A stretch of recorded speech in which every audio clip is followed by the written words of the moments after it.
Oi, oi, vibes here. I'm DJ Macca. This is Paul Louise. Hi, my name's Robbie Edwards. My name's MC Hurricane. I'm DJ Reference. Hey, this is Mark Simon. I'm John Edge. MC Nightbeard. Stevie Wonder. Hi, this is Bob K. I'm Les Calvert. I'm DJ City T. Yes, this is a JFMC. You're listening to the Couture 303 podcast with J Viper, baby. Welcome back, everyone, to another episode of the Couture 303 podcast with me, J Viper. Right, now the word legend get bandied around quite a bit, but my guest today in the Merseyside club scene is absolutely a legend. He's been known by many names, from Dave the Wave to David Soul, but many of my listeners will know him as Davy T. Welcome to the show, Dave. Thanks, Jay. And I've been called a lot more than legend. Really appreciate you doing this, Dave. Cool. And we've got quite a bit to cover, so we're going to kick off straight away, right from the start. Where and when were you born, mate? The family were from Ireland. All of them, mum's Irish, dad's Irish, brothers are Irish. I was born here, in Dingle, Toxteth. Okay. Yeah. And what was your school life like? Just, left 15, usual, no qualifications, Did you go to school in Toxteth? Yeah, Shawfields. Yeah, St. Finbar's in Shawfields. Yeah, did you, and anything you excelled in No, school? And I was creative, but no one's seen it, and so you make all the mistakes you do for the next 20 years. I think academically, the school system is flawed. It's not open to, like you say, creative people. Yeah. It's especially then they want you to be A, B, and C. And they're not interested. We had this conversation. I think it was Ian Redmond from Ultrabeat, and he said to his school teacher, I want to be a DJ, and they were like, yeah, all right. Yeah. Then it wasn't even DJing. It was just, if you were just creative, painting or anything. Yeah. Just because someone who's creative is just creative, you can do probably anything. Exactly, yeah. If you've got a sporty, you can do anything. Or creative, and you didn't see anything, so you just go and sell hot dogs outside Central Station, which is what we did, at 14. Yeah. So that was your first hustle. Yeah, and we'd sell ice cream in the summer. Yeah, outside Central Station. Yeah. So where did the dancing come in then? Again, totally broke, very poor background, all that. You know what I mean? No electricity, coats, blankets. No food. Most of the time, up until probably 12 years of age. Yeah, it was a serious time of poverty, and the kids now, they won't know. This was not good. I came out the back end of that, but I definitely see my share of that. And it was, I thought I got to get out of this. This is not good. And I remember being in 1981, I think it was, and I was watching Shalimar on Top of the Pops. Yeah, it'll never leave me head. And Jeffrey Daniels was doing the moonwalk. Yeah. And I went, fuck. I mean, literally, I'd never seen it. So this guy was floating. He was floating. I was like, fucking, what's that? And I thought, that's it. We're going to learn that. Yeah. And that was it. So that was it. We learned. So who was it? You and who? In those days, again, it was the breakdancing and all the stuff, street dancing. It wasn't even here, and it wasn't anywhere, you know. It was just coming through flickers, and so we didn't have. When we were learning, we didn't have people to look at on the telly or videos or what's it called, podcast. None of that. YouTube and all that. You had to make it up. Because you had to, in your head, you had to make this stuff. So you were always different because you didn't copy. It was a beautiful situation when you look back, because everyone now copies each other on everything. Exactly. And there's too many influences. There was zero, and so you literally became really individual. Yeah. And then I just practiced, and we'd break dance in Church Street for money. I've seen a video on YouTube quite recently outside CNA, and we'd started probably about 1983 doing that. And 8 hours a day, 5 days a week, because Sundays in town wasn't open then. So you'd do Monday, Tuesday, Wednesday, Friday, Saturday, 6 I think, and Sunday was off. But it was also practicing. You were practicing like a psychopath. Yeah, I mean, I became a world champion. Yeah. I could destroy people. How did that come about? What was the criteria for that? Well, when you practice, you can do anything. Yeah. Believe it or not. Even if you're shit. No, but I mean, even like, so what we're talking now, early 80s. Yeah. And the scene wasn't massive over there, although there was quite an underground scene, if you like. There was kids back there. You probably know Marty Springer. Yeah, but Netherlands, it was he was- before all this. We started this. There was nothing. Yeah. You know, Jeffrey Daniels, when I seen the Moonwalk, it was just doing that in the middle of a night to remember the song, which was in the charts at the time. And he just done it in the middle of the... So I didn't even know what it was. Yeah. I was just thinking, I got what this the clip. fuck's he just done I there? got this, I was like, wow. It's like the first time you see it, it's magical, isn't it? It was magical. He's floating. He's fucking gliding across the floor to me, mate, there. and I said, we need to fucking learn that. Or we're going to be broke and single forever. We went to the club that night, actually, Rotters, and this is exactly this night. And there was a guy who was my friend now. He's just died recently, Muller.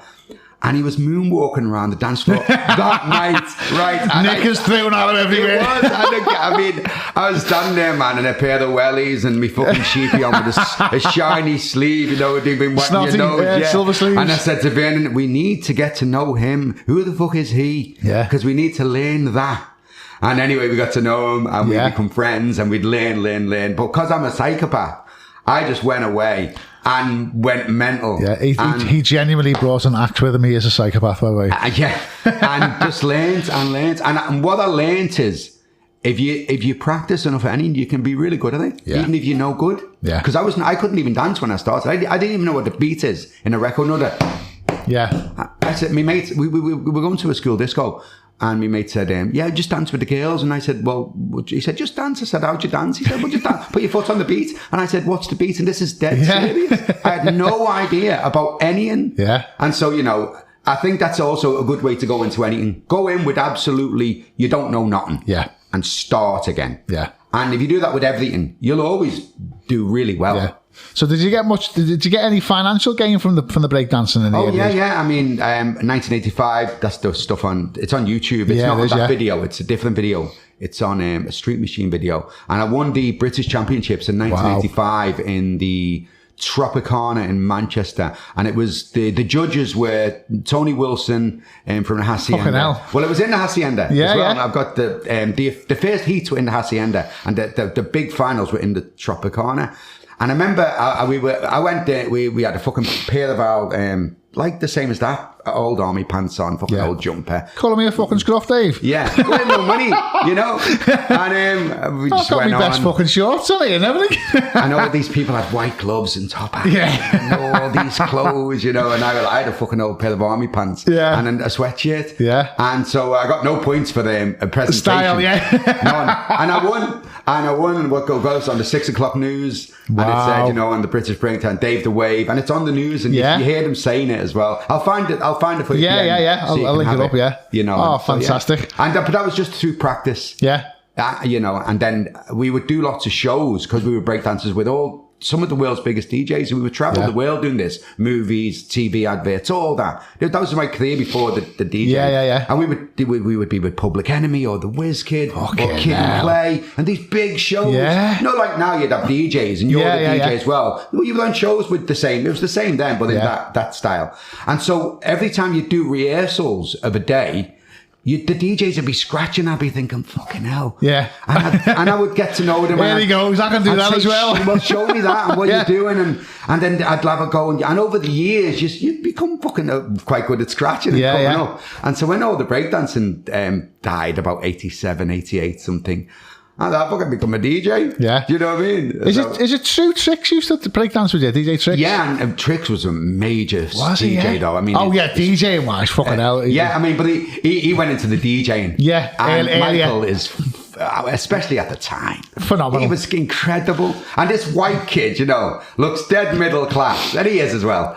But mate, he was fucking phenomenal. I mean, I could never do that. Again, even on YouTube, I only seen it quite recently. I've been a fan of Trix's since obviously the late 90s in the Drome and stuff like that. Yeah. And I found some of his stuff on YouTube, 88 and 89, I think it was. Yeah. He was fucking on fire. And he was, my you know. Goodness. And you know what I think it was as well? It's exactly the same for me. And he might not have realised this, but because your face didn't fit, you know, you didn't have the baseball cap sideways. Harder. You had to try 10 times harder just to get told you were shit. Yeah. As you said there, you haven't turned up with the leather jacket and the shiny gear on and all that. You've won it on fucking merit. Yeah. You know, you're behind the eight, but you've got serious. Yeah. You know, when it comes to the crunch, you had to walk on that floor and you had to literally destroy. And you won it. A little this scruffy white kid, with yeah. a fucking big pen. You know, it's not his sleeve. Yeah. My wellies over there. Yeah. We fucking watching you. You know, Public Enemy looking at me wellies. Fuck off, man. And my wellies, you know. Yeah, they're mine, them. Yeah. Got my name and everything. So about 87, so the breakdancing kind of died off a little bit. Because it was a bit of a flash in the pan, really, wasn't it? It was kind of here today and gone tomorrow. 5, 6, 7 years, and I think what happened was the entire world tried to do it, and the entire world realised within 15 minutes they couldn't, and then hated it. Yeah. I think just like BMXing. I think I could probably do the flare back then, and tell you what, doing the flare on a fucking carpet and floors, no fun at all. I had a little confession now. I think I actually kicked the table off my mum's coffee leg once trying to do the flare. But yeah. And then I joined actually Broken Glass, which was the European British breakdancing crew, and I was the only white guy and the only guy from Liverpool in that team. Yeah, and we totally went to Abu Dhabi and Dubai, in the King's Palace with Renee and Renato. Remember, Save Your Love, my God. We done tours with madness. You know, we were like the support act. You know what I mean? Fucking hell, do you have gold wellies back then? You know, yeah. I remember going into the palace and into the King's Palace. There's 3 kings in the United Arab Emirates, and they owned the Holiday Inn brands as well. It was a Holiday Inn then. It might be called Radisson. I don't know. Anyway, it was then. And so we were doing shows in all the Holiday Inns in the nightclubs, because it was over there. You can only have nightclubs and bars in hotels. I think it's still the same now. Yeah. And so but he said, come and do a show for his children. Wow. And so he sent the limousine, which was a big limousine, you know, like that. We drove through the desert. Little kid from Turkey. Into the palace. This fucking palace, man. And they drove in and drove onto the carpet in the car. And we went up in the lift. Then we got and we went into this fucking big room. All that marble and all that. And I thought I was going to see a sheikh, you know, with all the gear all the gear on, yeah. There's just some fella with a fucking pair of jeans and a shirt. And I said, where's the king, man? He said, it's me. I went, fuck off. Stuff, man. You know, because I don't know. We're never going to crown or nothing.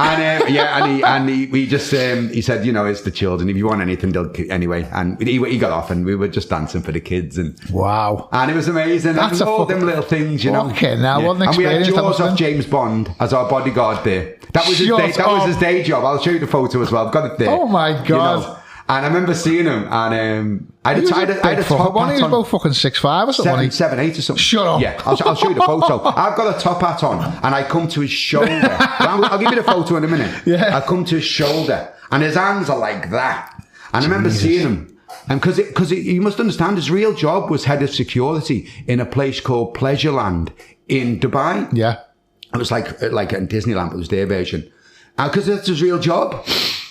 Because his day job is not, he wasn't acting. He only done bits in the movies, got that because of how we looked, yeah. And he only done little bits, you know what I mean? So, and I remember when I seen him, I said, you're fucking thingy, aren't you? Off the thing, off James Bond? He went, no. I said, oh, fuck off. I said, don't tell me there's 2 of you, man.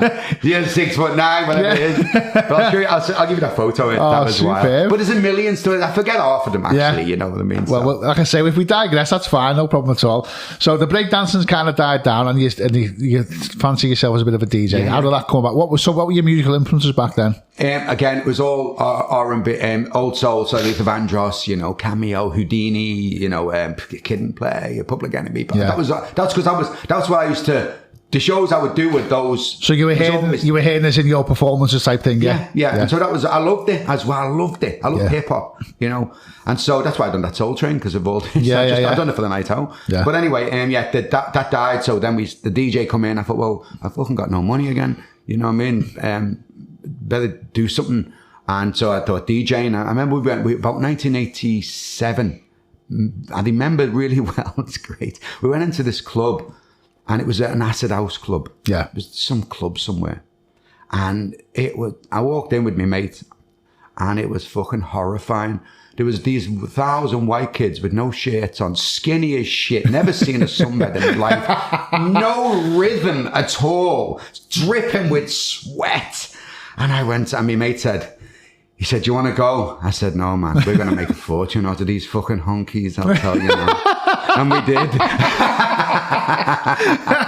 I was horrified, but I thought, there's money in this. Yeah, there's money in this, yeah. Fucking hell. And then the scene grew, and then the music became better, more melodic, and people start learning to dance. Yeah. And then there was fashion around with them, all this and that. And then the rest is history. It's still going. Yeah.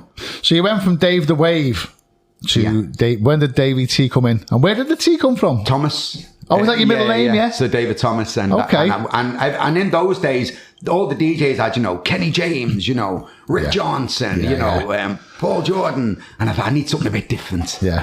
Davy T, that'll sound okay. Yeah. And that was it. Bam. Yeah. You know what I mean? So do you remember your first gig as a DJ? It was in a pub called The Letters. Just by Chinatown. Yeah. I think it's a print shop now. You'll see the letters still. And I got £6. Yeah, and it's made up. Yeah. And then I was like, wow, you know what? If you do stuff, you get some money for stuff. This is great. Yeah. I'm learning that if you do something, you get paid. Yeah. So I'll do more of this. Yeah. That was all it was. Yeah. And then I got another little job in a place called Cairo Joe's, like a fun pub thing on the Dock Road. Opposite the quad, it was literally opposite. Yeah. Because I DJ'd in the quad before all that as well, but we've got that in a minute. And I used to live in by Otterspool, and I didn't have a car, and I would ride my pedal bike from Otterspool to almost Quadrant Park with Cairo Joe's, a little pub. Yeah. And then we'd DJ for 3 hours, 4 hours, and then ride back home on my bike 3 nights a week for £6-7 a night.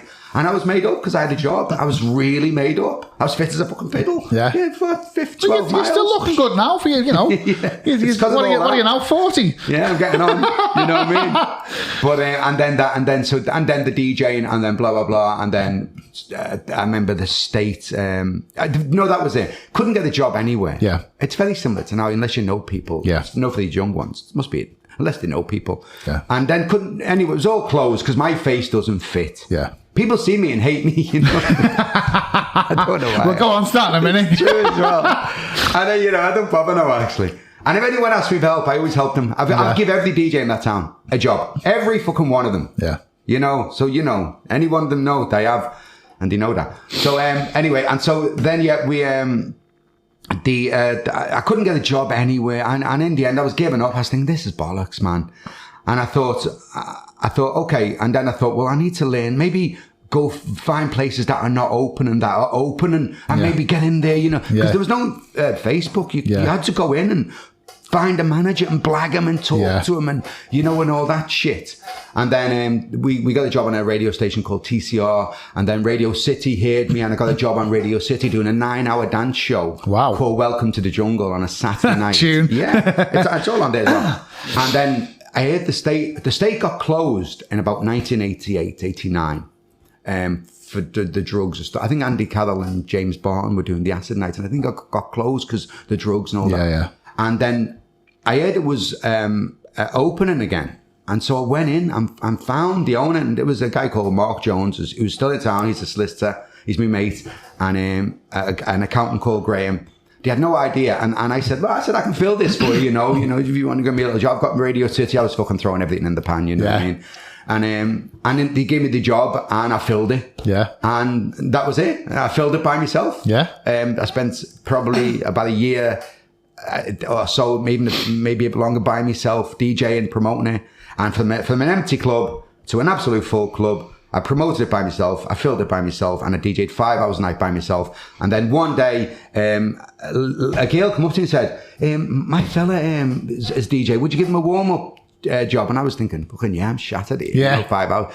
I was Lee Butler. Lee Butler, yeah. And I give Lee a job, and then Lee got Mark Simon in, and that's how things went, really. Because I think, I've seen another one of your podcasts, and unfortunately, the history hasn't been kind to you, because I think a lot of people in the city think that Lee Butler created the state and made it what it was, and in fact, it's not the case at all. No, Lee will tell you that. You know what I mean? But look, that's the thing. To his credit, I don't think he's ever said that. No. It's just the way, No, I think my face doesn't fit, and people don't want to believe the truth. And if that's okay, that's fine too. Believe what you want. We know the truth. So I always think that, you know what? If people are that I don't know, bigoted or whatever, and they don't want to see the truth because their bubble doesn't allow it. Well, do you know what? Knock yourself. I think some people believe what they want to believe as well. And their friends pumped them up and that. Exactly, and you know what? yeah. Enjoy it. Yeah. It's of no interest to me. As we said before we started recording, you were I don't want to say master, but you fucking were. You were a master of promotion before the days of social media, before there was fucking Facebook and Instagram and Twitter and all that. You understood the fucking core elements of promotion, self-promotion, logos, branding, brand awareness, getting in the echo, getting on the radio, driving around with cars with the logos on and stuff like that. You were fucking you were everywhere. Yeah, you were fucking everywhere at one point. From my point of view, the mid 90s. Fucking hell, mate. I think you must have played in every fucking club I ever went to. I think we run every one of them because they weren't successful. So we went in, would give them a name. Like the main event, we created that in about 92. And that ran for fucking 17. Well, still going. Me and Lee Butler are going to do main event 30 years this year. Wow.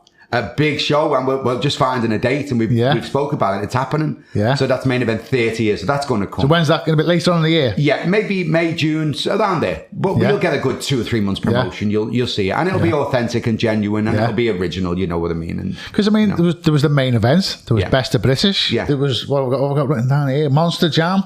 Monster Jam was Mark Simons and Lee's in the was States. it? Yeah. I do apologise. And the Best of British, I think Dave Graham left the 051 at one point, and we were doing all the main events and the Garage Club and this, that, and the other and all that.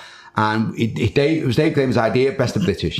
And they said, yeah, let's do it. But we put the whole package promotion together and we went to the Buzzclub, actually. That was it. And we got rid of everyone and changed the logo and turned it into a massive dance club. Yeah. And then we put Best of British in on a Friday. And so it was me, Paul Robertson and Dave Graham. And then we had loads of DJs and promoters who'd help us promote it. And that become massive. I think Dave then left to go back to the 051 anyway. Yeah. But Lee was always DJing in the Buzz with us as well. Yeah. From time to time, Yeah.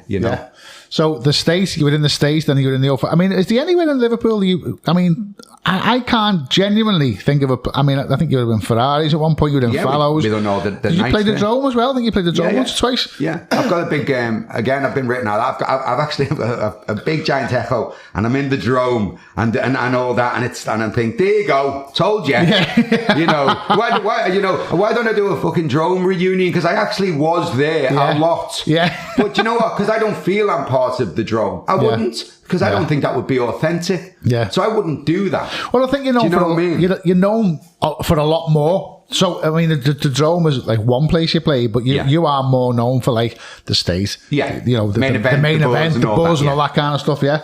Okay, so you changed your image. What was the image changed? Because, I don't actually go back to the Porn Kings. We'll start with that because I get another persona now, another outlet now. So how did the Porn Kings come about?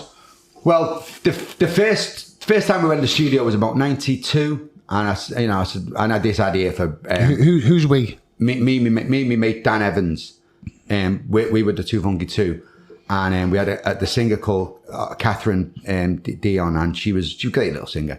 And I said, I've got this idea for the song, we're going to take this Asher piano and we'll write a song. So anyway, it's Brothers and Sisters. Brothers and Sisters, yeah. That was it. And again, another fucking absolutely huge, iconic Liverpool anthem. And it really is an anthem. Now it's Northern Ireland, Leeds, me and Lee Butler, they're redoing it actually as well. So how did that come, how did 2funky2 come about then? Where did the name come from or something like that? Yeah, I knock something together. Yeah. Quick, I need something. I don't fucking You've got a habit of this, haven't you? Yeah.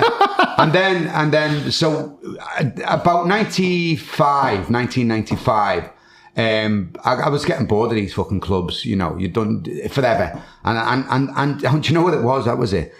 Every time we would book an act for the main event or for the state or whatever, they were like £1,000 and £2,000. I said, I'm not fucking paying this. I'll fucking make my own song. Yeah. Put it on for fucking 10 myself, quid. Yeah. And so we went to the studio. My mate had a studio on Dovedale Road, Dan Evans, and Paul Robertson as well. He did the main event with me, Paul. And I said, I've got this riff, Josh Wink. I said, I've got this rap, you know what I mean? And initially it was Clubhead's known as a half step, but yours is a full cam. Yeah, that's right, yeah. That was originally on it. Yeah. And the record club said, we can't use that. You need to make your own up, yeah. So we got Houdini, actually, which is on the new song, but anyway. And so, yeah, and we went to the studio and made Up to No Good, and that was a worldwide hit, and then Amore, then Up to the Wild Style, and there's loads. I can't remember half of them. Yeah. And someone said, you know, hit records, aren't you made up once? And I remember saying, well, no, what did you think I went in the studio for? Yeah. I'm expecting going there to make shit. A hit. Yeah. And so when I made the hit, I'm not like made up. It's like, that's the job done. That was absolutely, this is what everyone wants to go on Facebook. Now I'm in the studio and I'm thinking, but you haven't got a fucking pot to piss in and you haven't got a hit. Yeah. Are you just going in the studio to tell people you're in the studio? Well, it's like going to the gym, isn't it? That's nonsense. Yeah. Go in, make a hit, and don't leave until you make a hit. Yeah. Make the hit. And you know, if you can't make a hit, you're not talented in that area, stop doing it. Yeah. And that's it. Yeah. Stop wasting your time. You're probably really good at something. Fucking find You might be good at something else. No, you are. Everyone's good at something. Find what you're good at, man. Yeah. And then I remember I went to America. The album was getting released in America. I remember going into Virgin Records. This was before all your social media. And I walked into Virgin Records and I didn't know they'd released the album. And I was in Times Square, Manhattan. And there was fucking shelves of my album with me fucking face on it, me hand like that. Yeah. And then there was the Paul Oakenfold and Chemical Brothers, 3 shelves. Wow. And I was telling people, that's me. And you were going, fuck. I went, look at this. I said, look, you can look. It's my hand.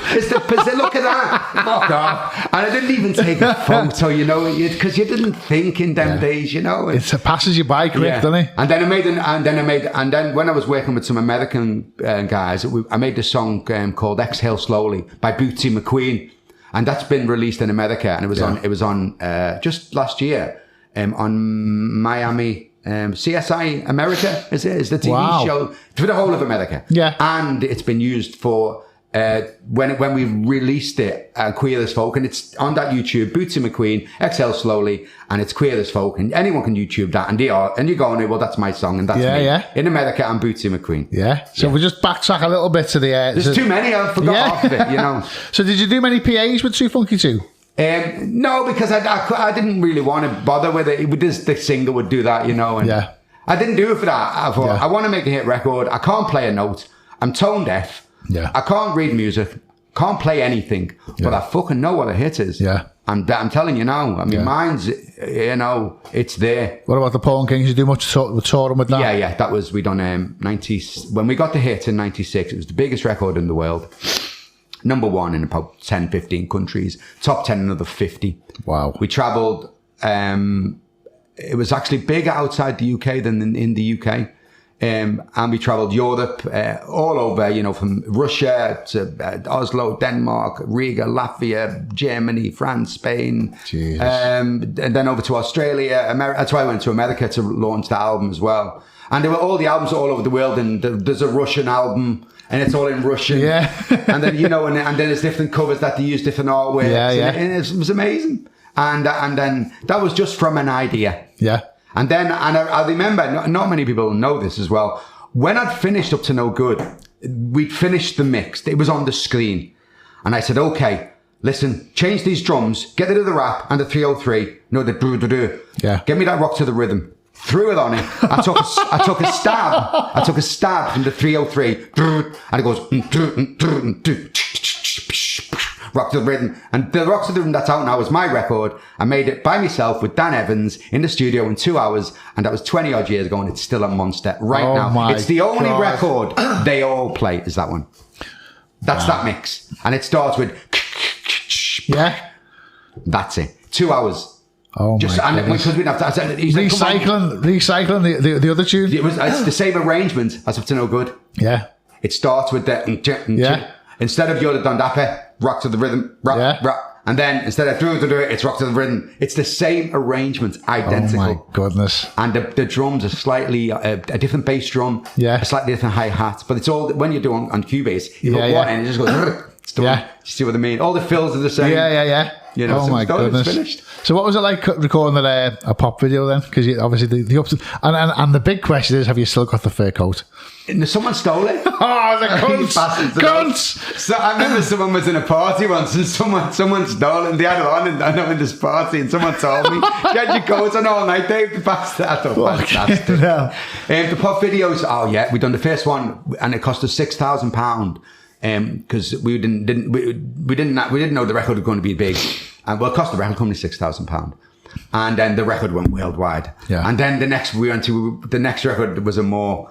And we went to Las Vegas, Hollywood. Yeah, it's a bit bigger then, isn't it? We had limousines with jacuzzis in the back. We had helicopters. Yeah. Girls with their own teeth and everything. I was throwing the money away like I was fucking James Bond. Get us a helicopter, fucking shit. Get us a helicopter. Get me a limousine. I've seen it in the LL Cool J video. It's got a jacuzzi in the back on the outside. Find me the car. and it's if you get anyone, go to YouTube, Porn Kings Amor. That's the video. You'll see all the limos and all that. And that's when we were just mental. We were fucking big stars. So have you always lived in Liverpool? Did you ever move away? Well, no, I mean, but when you tour, you're gone. Yeah. You literally fly out Friday, come back Tuesday, Wednesday, unless it's a long haul, and then you'll stay. But you're bouncing from, Paris to Canada to back to Germany. So you're never really back here. Yeah. You're just constantly, and I remember, I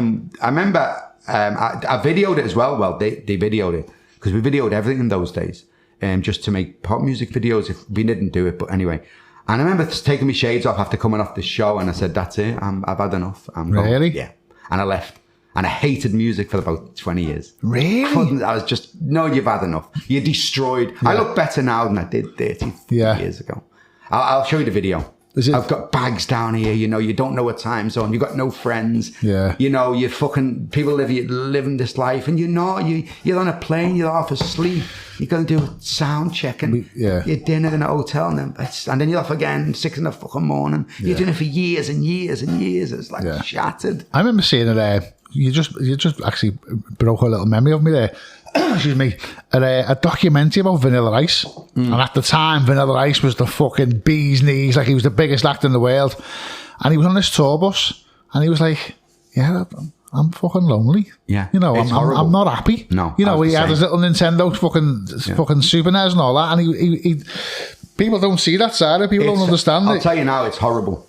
Yeah. It's fucking horrible. And it's great for 3 weeks. Yeah. Bouncing around the world, you know what I mean? Yeah. But not as a lifestyle. No, man. Yeah. It's not good. That's why I understand half of them go on drugs. I'd never do that again. Yeah. Not that intense. Yeah. I don't mind doing a gig here and there. But no. So what did you do in that 20-year hiatus then? Is that the right word? Hiatus?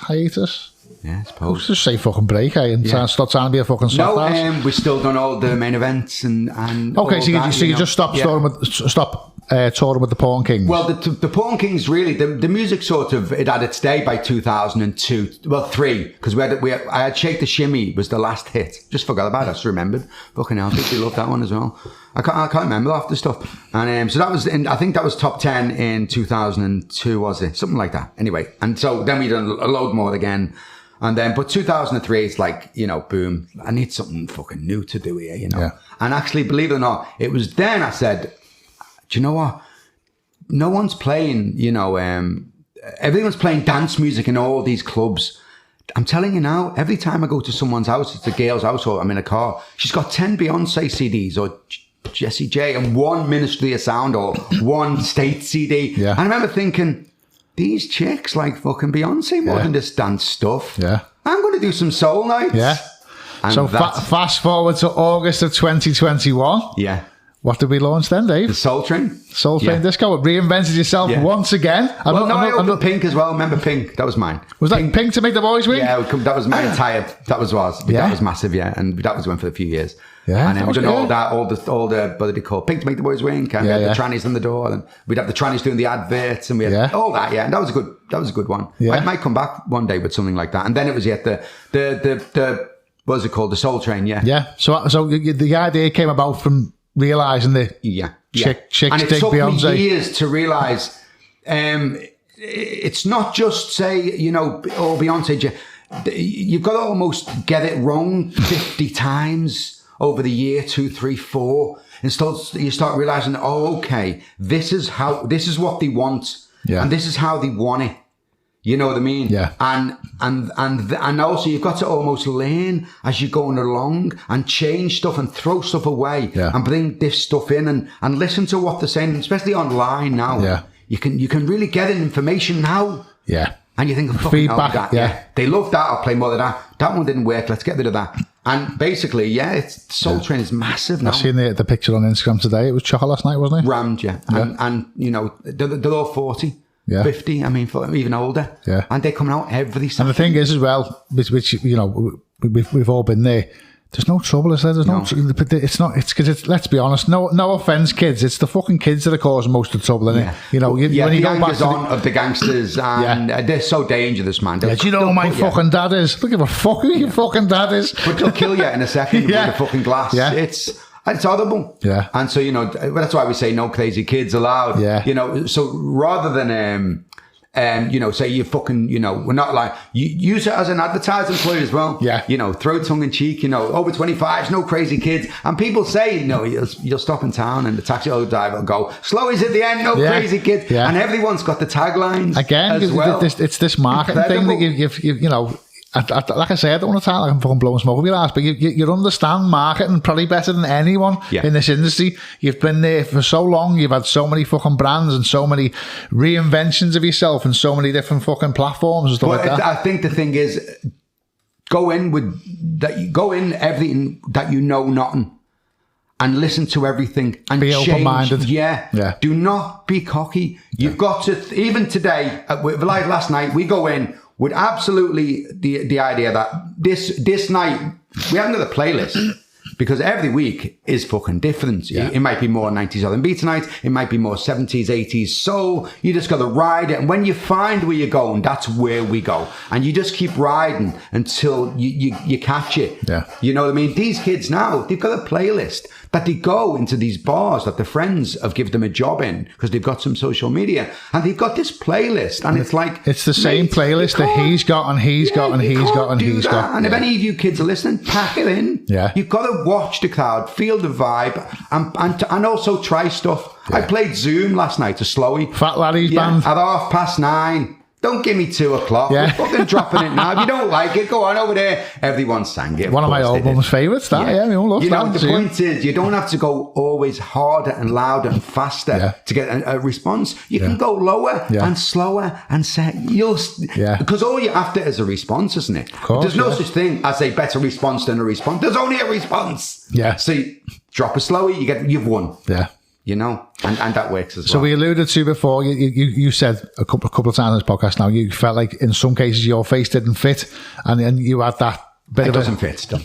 What makes you think that? I haven't got skinny jeans. Maybe I haven't got a laptop with me, which I can hit you with loads of figures, like they all do. Yeah. No, man, my office is in my head. Yeah. I'll just do something now, bang. Yeah. Make a video on the phone, put out, boom. Yeah. Look at what comes back. Adapt it back again. Before you know it, you've got something. As we said before we started recording, and a bit of an apology as much as a little bit of thing. So I remember going back to Fallows nightclub in Fallows 2. Sorry, it was in Speak.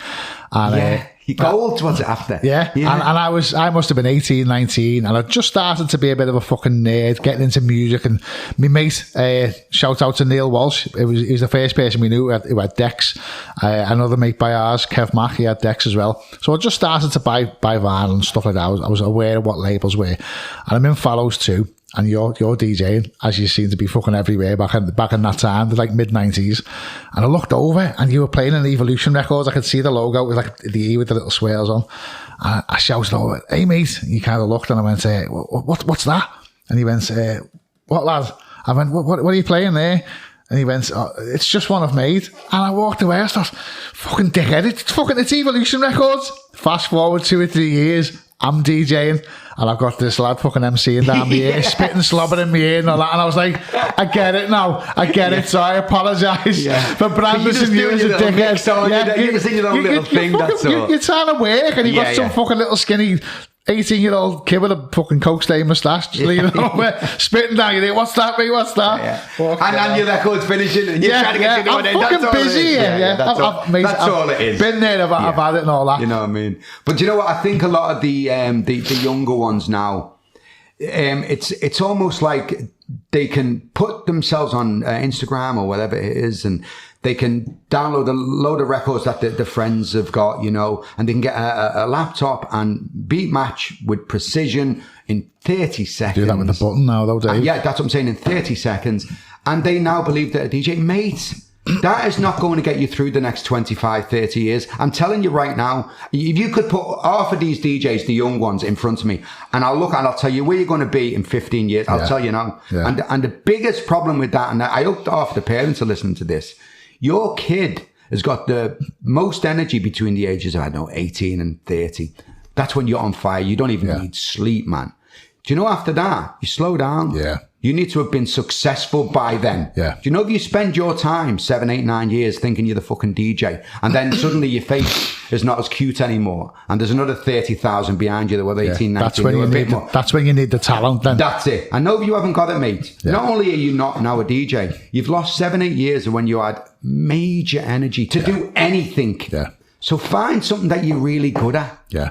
You know, because this is a trend now. This DJing it's a trend. It's like everybody wants to be a fucking DJ. Yeah. And it's been going on for quite a while as well. But I think what happened for me, this is my opinion, and I might be wrong, when lockdown happened, you got a lot of people, and I got back into music through lockdown, as we said before. Before lockdown, I didn't have decks at all. I had nothing at all. I fucking hell, if you'd have told me 12 months ago I was going to have a podcast, I'd have fucking laughed at you. So it's mad how it all kind of evolves and stuff like that. But anyway, when lockdown happened and we were all at home, and obviously the fucking weather was glorious, which is the one and only time I've actually thought maybe there is a fucking God, you know, because we're all stuck at home and the fucking sun's beaming here. We all had boss tans and all that. And I think a lot of people were sat at home. And for me personally, I went, okay, well, I wouldn't mind getting myself a little set of decks again and have a little go. And I think a lot of people got DJ controllers or whatever.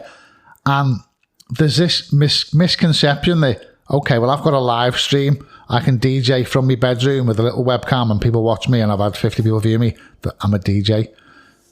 No, mate, I'm sorry, you're not. I've experienced it. There was a night in Birkenhead, a mate of mine was running it, and he got this kid on. It was his first ever gig. You know, he gave him a chance. Yeah. And he turned up buried. That's your opportunity, mate. That's your one opportunity that you might never get again. No. You're not live streaming from your ma's fucking back bedroom. You're not live streaming from your kitchen. You're actually getting a chance to get behind the decks and get a feel for it. To actually be there while there's people there, people shouting stuff at you, people passing you pieces of paper, play this, can you do that, can you do that? You know, the sound system isn't fucking perfect. You know, the headphone jack doesn't work and all that. All these little things you have to overcome when you're a DJ that people don't understand because they're so used to just doing it on a live stream in the kitchen. But also, as you said, they bring that playlist that they've all got. It's like, mate, play stuff that they what if one of your songs doesn't work? Yeah. And most of them don't. Yeah. But what I've also noticed, the audience that they play to, the younger ones now, nobody's having a good time. It's a 7-second dance where they put their hands in the air, they turn around to the friend to say, yeah, look, and they go, yeah, and then they'll take a selfie or whatever.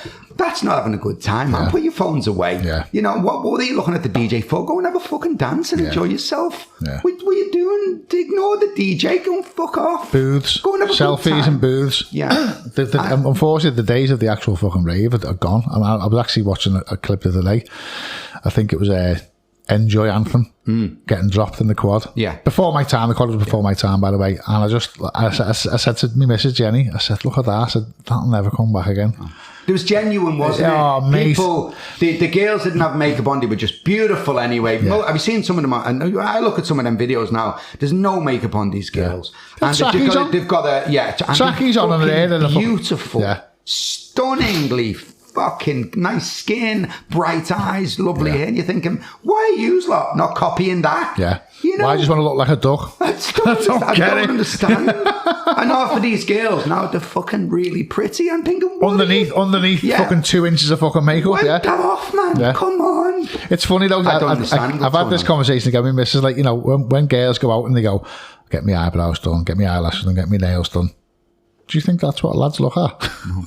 They don't. I can't imagine a lad ever saying, I met this girl, she was fucking gorgeous. No, but I tell you what, her fucking nails were terrible. Yeah, never happened. It never happened, has it? No. It's like, this is dead serious. Like, If a girl doesn't like you, you know, a lad, you can have as much Prada, Gucci, Balenciaga and fucking God knows what on, and she's still not going to like you.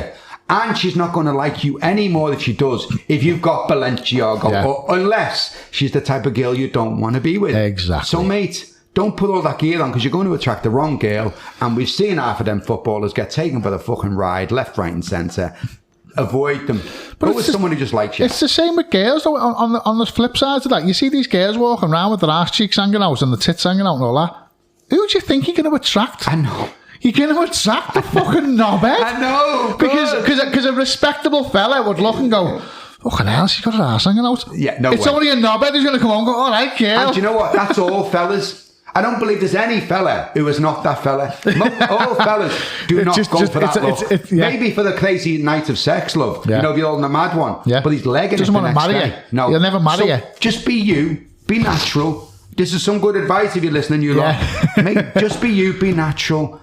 Dress down if you have to, because believe me, men will find you a decent man. Yeah. There's millions. I see on Facebook, where's all the decent men? You look like a fucking duck, look. Yeah. What do you think they are? Who are you going to attract when I can practically see your nipple? Yeah. It's like, you know. You're leaving nothing to the imagination. Do you know, be yourself. Yeah. You'll win. Yeah.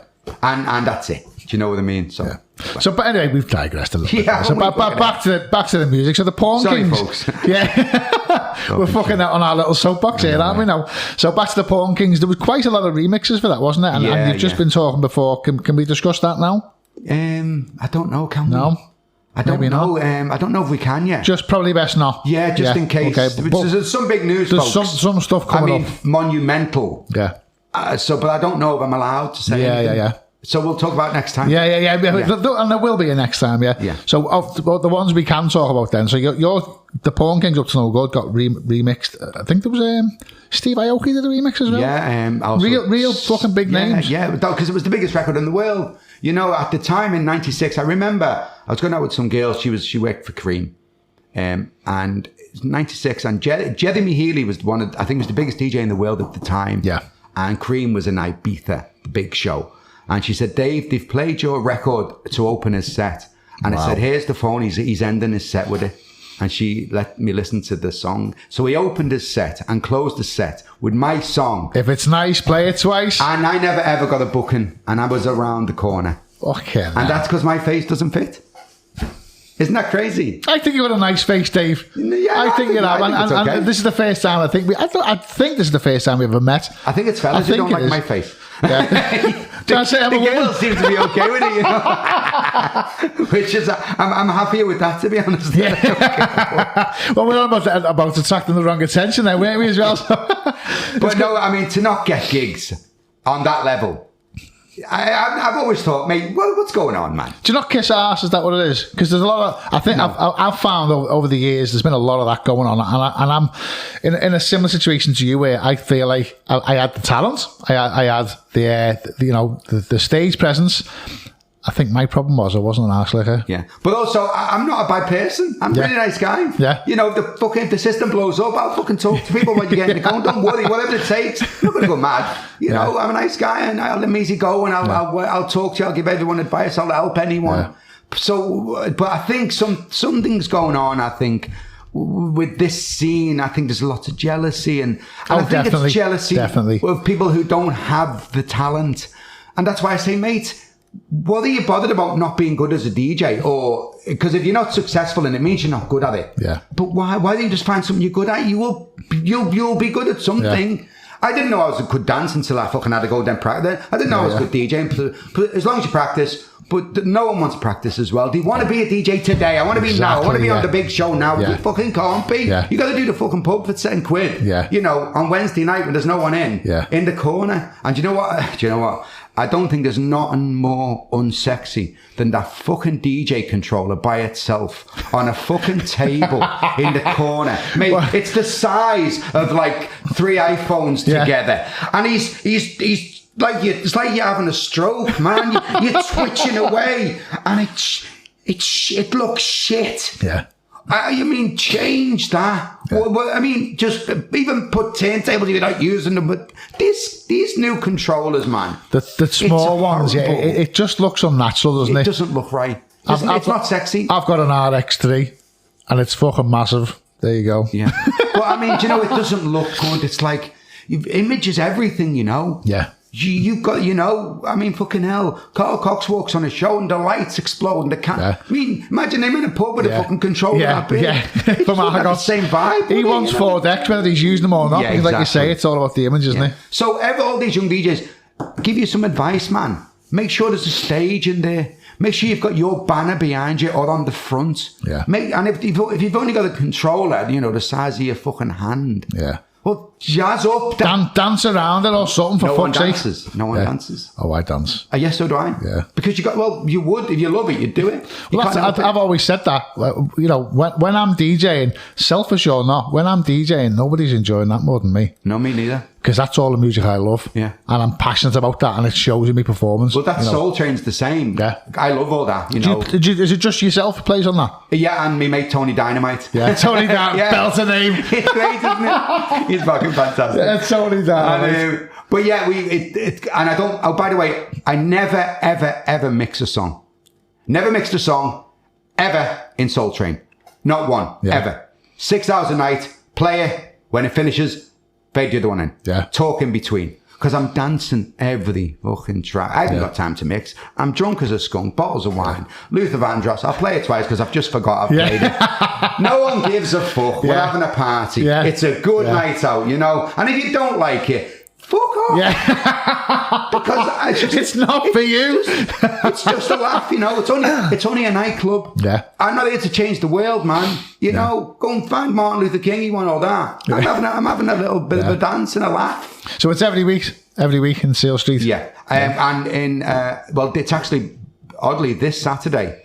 What date is it today? Because this doesn't go out till 5th, I March. think, isn't it? Does it? This will be out in March. So anyway, this Saturday is the last Saturday we do in Soul Train, and the week after we move it. Soul Okay. Train moves to a bigger venue, which we've been on for the last 6 months, and it's Peacock. It's just only down the road a little bit from Soul Train. Yeah. Well, Peacock has got Moloko next door to it, and Moloko is going to be the new Soul Train. So you've basically you've outgrown the old venue. And So by the time this goes out, Yeah, it will be you there. might have moved again. Yeah. No, it's big. It's big. We've got a big beer garden outside, and we'll What's do the hip-hop capacity? bar.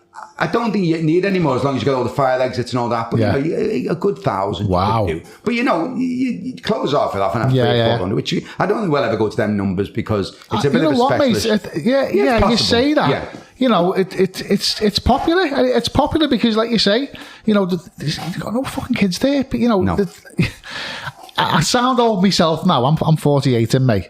And my missus is 11 years younger than me. When we go out to town, it's like, fucking hell. Well, it's been like that for 25 years. Yeah. For me, there's been nowhere to go for 25 years. Yeah. And when that COVID thing come in, I thought I'm going to go live, and you know, it took a while to get a few goes, and then you know, it would tell all the stories. And the reason I like to tell stories is because if you play music on Facebook, you get blocked. Yeah. So I would literally every 7 seconds I would say, check, old school. And then it tells stories. And I was on for 2 hours ago. And they never caught you. They never caught me for years. And I was the only one because I could keep talking. Yeah. Right. And it worked. But the stories about the old days, very similar to this. And people were in the house having glasses of wine. Fucking, they can't go out. I'm drunk as a skunk, playing fucking Luther Vandross, giving people requests, talking about the old days in Quins or Cagney's or the State of the Buzz. And it really worked. And so we built our audience before we were open. Yeah. So if it wasn't for the pandemic, we probably wouldn't have a fucking Soul Train. You know what? A similar conversation with Steve Cocky. I think that the pandemic and us all being locked up, it got people creative. It got people thinking, okay, so what can we do? No, that showed the creative ones. Yeah. That's the point of it. If you're creative, you'll find a way in any situation. Yeah. And the COVID showed the creative ones. Yeah. You know, and rather that's than the just truth. sat in the garden with a fucking 6-pack of lager, what can I do? I learned how to do a Rubik's Cube, Dave. Yeah. And I learned how to do a Rubik's Cube in under 2 minutes. Really? Yeah. I just take the COVID. stickers off. But yeah, it's you know what, mate? It's fucking fair play to you. It's smashing, still smashing the game. I mean, like I say, I can go back to the mid-90s. That's when I first discovered you. And everywhere everywhere. Fucking Ferraris, Fallows, Buzz, Stays 051, fucking Drome, Conti, fucking you were everywhere. And it's testament. But what I didn't do, and I did with the Soul Train, is with the Soul Train, I put my face right in the middle with the red cap as the brand for that. Because most of my history has been stolen by other clubs and so on and so on. You know, the songs were mine, someone said that theirs. The nights were mine, someone says that theirs. And it's like, you know what? So I never done it for me initially. It was never. It was always just to make it work. This is the product, and we'll do the work behind it, and then we'll DJ and that'll be great. But this one, I thought, well, I've got to put my face in the middle. Yeah. Because then it can't be stolen next fucking Thursday by someone. Exactly, yeah. You know, because that happens a lot. Yeah. You know, that's it. I mean, if you go back, if it was Davy T's main events or Davy T's Nice to State, you know, and I should have done that. Yeah, but you live and learn, don't you? But also, I think I'm glad I never, because it shows it wasn't just about me. Yeah. I was genuinely trying to make that night big. Yeah. I remember in the State when we I tell all DJs, hardly anyone listens. You don't have to go faster, louder to get a response. In the State, I would probably I played American Pie at the end. Yeah. Bye American Pie. And the DJs, they literally hid behind the DJ box when I play it. Yeah. And I said, listen, mate, I'm telling you now, this is going to work. Yeah. Every Saturday at the end, I would play it. Every Saturday at the end. That's the last record. Within about 6 weeks, the entire club was singing it. It was unbelievable. And people will remember that. It was a very significant moment, and it's something you'll remember. It becomes so big that Don McLean re-released American Pie, and it went to number 17 in the UK charts in 1992 or 3 or something. So you can Google that as well. It's there. And he'd done a tour of the UK because of the back of that. Yeah. And the thing is, Dave, people are doing that now. If you look at the likes of in the hardcore scene, Darren Styles, who's gone from, being forcing Styles to now being one of the biggest hardcore. He's commanding fucking big wages now. He'll drop Bon Jovi Living on a Prayer. Not a dance version. No. The actual version. But you're not going to believe this. You're dead right. And again, all you DJs, listen to that. You'll never be remembered for doing your set. You'll be fucking remembered for blowing the place to bits with a tune that no one expected. Yeah. I remember seeing Boy George in The Cream. And I was in the back someday. Stuart Davenport used to own it. With James Barton and all that. I remember that, and Boy George, they booked him to play, and I remember being there, and he played Into the Groove by Madonna. Yeah. In the middle of this dance set. Yeah. And everyone was dancing.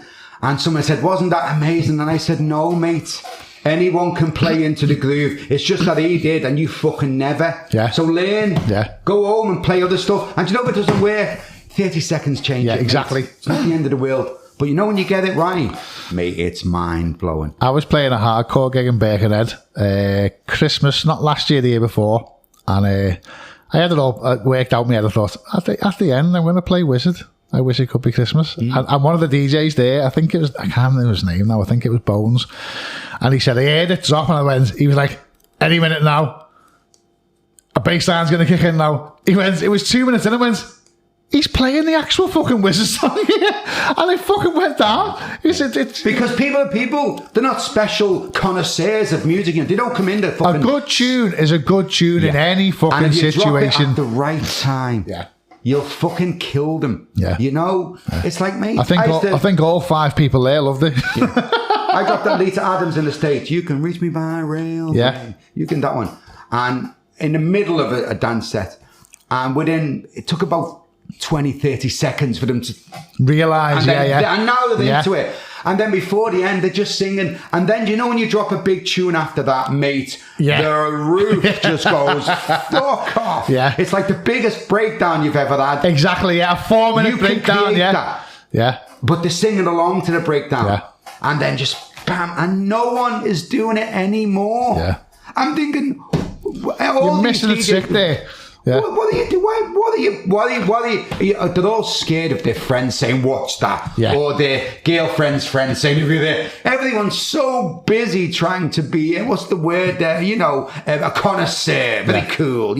Stick cool up your fucking ass. Yeah. Anyone can sit in a booth, give them 500 quid, mate. It's a fucking seat. It's a seat. I fucking, the bottle of Grey Goose is 30 quid. Oh, don't get me started on all that. £20. It's a drink. I could give you fucking £6 as the vodka. You wouldn't know the difference. So don't give me. You're all trying to be something you're not. Be yourself. Be yourself. I remember going to I don't think I can say where it was because he might get into trouble, but it was a very popular club, and the manager was sat in the back. I was going in to get my wages, and he was sat, and he had a big bottle of Smirnoff on his knee and a big bottle of fucking Iceland vodka in his hand, and he's pouring it into this bottle. And that's testament, because people like, yes, I drink Smirnoff. You fucking don't, mate. And you never have. Yeah, you drink fucking St. Paul's Eye Hospital fucking vodka from Iceland. Well, I think that one of the biggest problems as well with the DJ scene now, with the younger ones, even some of the older ones, people are so desperate to be cool. Yeah. It's like, what do you think this cool is going to get you? Yeah. Listen, you're not going to get any more women because of it. And you're not going to get any more fellas because of it, whoever you are. So that's gone. You don't get any more money because of it. So that's gone. In fact, you're spending more money in some of these places, because even if you buy a drink, it's fucking 12 quid. Yeah. So you're spending your wages. So it's like, just be you, be you and do your thing and play your songs. Yeah. And play songs which, I don't know, the Carpenters, drop it. Yeah. Drop it just to break, so you're not one of them. Yeah. Do it so you're not one of them. Even if it doesn't work, fucking do it. But unfortunately, so you're not one of them. Unfortunately, Dave, the society we live in now, especially with social media, there's just a lot of sheep. Yeah. I went to town, my missus did a week, and went to, where did we go? Went some Chinese place. We were queuing to get in. And there was a shop next door that sold like lads clobber, and these I seen about 4 or 5 different groups of lads come out, and they all had the exact same clothes on. They all had Monterey jackets on, and there was not one of them who went, you know what, I don't want to wear that, I want to wear something else. Yeah. And that's unfortunately, that's just a social media thing now. That's crazy. And it's the same with DJs. Everyone just wants to play the same stuff and the same stuff and the same stuff. No one wants to go, you know what, I'm going to fucking drop Billie Jean, Michael Jackson, not a dance version, Billie Jean, and watch the fucking place go. And then, like you say, throw a fucking big fucking fat techno bass line after it. Yeah. It's like you say, And and people will remember you. That's the point. Yeah. That's how you become a great DJ, by being innovative, creative, Different, trying stuff and getting it wrong loads, and you'll get it wrong loads of times, mate. Failing's all right. If you're going to fail massive. Fail the big. You know what? Stop the night. If they're talking Tell about them, it, say, you know what, I'm going to drop now. And you know when it hasn't worked, 3 minutes in, say, what? That didn't work, but fucking hell, we had to go. Bang again. And the point is, people will even respect that. They'll say, you had to go, man. People are scared. I know. People are scared. So people are scared to be different. If they're scared, where's that going to take them? If you're going to DJ for 7 years and you're scared to do this, that, and the other, well, then you're going to be like, I mean, fucking hell, the 90s, there's so many casualties from the 90s in the DJ scene. There's so many casualties. There's only a handful who seem to have made it. Lee's made it, Dave Graham done really well. Some of them even become bigger, like, the Carl Coxes and so on of this world. But there's so many casualties. Well, there's a reason for that, mate. Because we were vanilla. Yeah, you didn't take the chance. You didn't be innovative. You tried to constantly please people. That didn't doesn't evolve. work. Yeah. And as we said the first time I spoke to you on the phone, you've evolved. Yeah. And that's why you're still here today. You're still present today. You're still getting fucking headlines in the Echo. You're still, you were in your own night last night. How many people were there last night? It was full, locked out. Do you know what I mean? 500, which is all right. It's only a small. It's fucking hell. People don't understand 500 people in a smallish environment. I've seen the pictures. Fantastic. It's fucking, it's going off. That was when I was playing Zoom. Yeah. Laddie's band. But that's the thing. If you're gonna have longevity in your career, you've got to evolve. Yeah. You can't keep doing. Look at these comedians back in the 90s, like Norman Colliers, who just fucking survived off one little fucking thing. You've got to evolve. You've got to change. You've got to adapt with the times. All the bands who are still around from the 70s, 80s, 90s is because they've evolved. They're not playing the same stuff that they were playing in the 70s, 80s, 90s. But nobody. I think people don't evolve because they haven't even evolved into being whatever they are at the moment. They got lucky to be here, To the club. and they can't get to there. Yeah. And therefore, as I always say, now you're going to waste 7, 8, 9, 10 years of when you've got all the energy, getting nowhere, and then you'll fall off the edge. You'll become a casualty like half of them in the 90s. You'll be standing on Loch Lane telling people outside the Albert that you want to DJ like the rest of them. Broke as a fucking skunk. But now all your energy's gone as well. You've got no fire to do something else. Because if you've got no passion and you've got no drive and you're just looking for direction, you're always going to be behind. Yeah. If you're trying to keep up with the Joneses are always going to win because you're just going to be copying them. DJing now has become a fashion, and everyone can be a DJ for quite a while now, unfortunately. And it's getting bigger. So just on the percentage scale, if there's, for example, let's just throw Liverpool to start. Every city's the same all over the world, but let's just use Liverpool. If in Liverpool every year there is 50 new DJs, because there is every year. Well, that means in 5 years, there's 250 DJs. He's got his calculator out, right, by the way, ladies in and the gentlemen. city. Like 10 years, 500. And there's other people coming from other cities into Liverpool who are getting gigs. Now, you've got to stand there's out. only 2 or 3 who ever make it. Yeah. Right, in the DJ thing of any significance. So you better be fucking phenomenal or get out of the game or stay in the game and know it's a hobby and do something else at the same time. Yeah. At least. Yeah. Because you're going to need some backup, man. Yep. We are going to finish off now with some quick fire questions. Quick fire questions.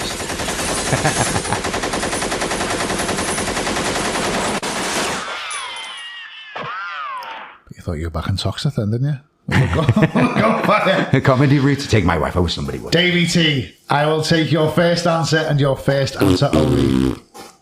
10p mix or Space Raiders? Oh, 10 pence mix, man. Come on. Most expensive luxury you've treated yourself to recently? A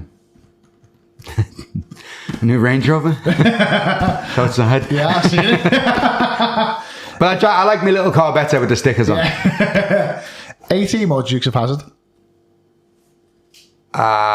Dukes of Hazzard. With Daisy. Come on. A finger of fudge or a 5, 4, 3, 2, 1? 5, 4, 3. Remember them? Yeah. Oh, the Golden Cup. The Golden You've got to Cup. get that in there. They were lovely, weren't they? Do you remember where you were on the turn of the millennium? Yeah, we was on our way to Wigan Pier to do we were the Pawn Kings New Year's Eve show. And we went there to do, because we were there 97, 98, 99 and 2000. We were the PA for Wigan Pier as the Pawn Kings every year. And on the millennium, we were there as well. Fast cars or loose women? Both, you know. Usually loose women are in fast cars, you know. Tiz was or Top of the Pops? Tiz was, come on, man. If you had a time machine and you could go back to any year for the day, what year would you go to? Or forward? 1985. Why? Caribbean Queen, Shalimar, fucking, you know, Luther Vandross, Houdini, you know, Kid and Play, Public Enemy. Yeah. That's the era. Yeah. You know, plus I was the British breakdancing champion as well as on the news. I was getting chicks and money coming out my fucking ears. Breakdancing or DJing?